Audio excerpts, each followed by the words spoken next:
The NASA Cassini spacecraft continues a series of plunges through the inner rings of Saturn. Fierce fighting rages on in Transovo as rebel forces approach the capital city.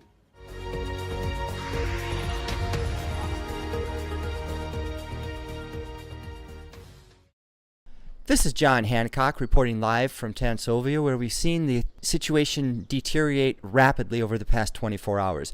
On top of the 4 million people that have been impacted by the tragedy over the past months, we've seen another 100,000 plus on the move. As in the north, the Transovian border forces and the armed militia groups clash.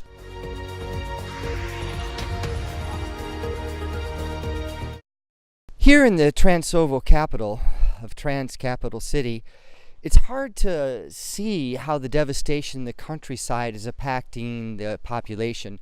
We have some UN workers playing a game of tennis behind the bushes. We have many others working inside the offices. I'll be here talking to some of the agencies, looking into the crisis to understand better how they're dealing with the complexities of the situation. Suffering most in this crisis, of course, are the women, the girls, and children who have been disrupted and displaced. In the host communities, over 1,000 schools have been taken over by internally displaced people, leaving children out of school with little hope for the future.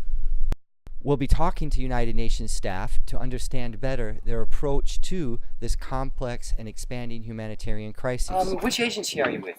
United Nations Population Fund, UNFPA. We're the leading UN agency that provides women and girls across the world access to reproductive health and rights. Sure, so you may be aware that 4 million refugees are now currently coming into the country, and UNFPA is doing everything that we can to address that issue and make sure that the women and girls that are coming into the country, their needs are being met. We're providing sexual and reproductive health care, making sure that we have emergency and obstetric care, that we're providing services for survivors of gender-based violence, reproductive health services, so maternal health services. We ensure that we're providing safe delivery for these women. We are providing dignity kits to women who may need them, and also clean delivery kits for women who may not have access to facilities. As you can see, the United Nations Population Fund is here on the ground, putting in place a number of initiatives to address the needs of women and girls who are particularly at risk in this type of crisis.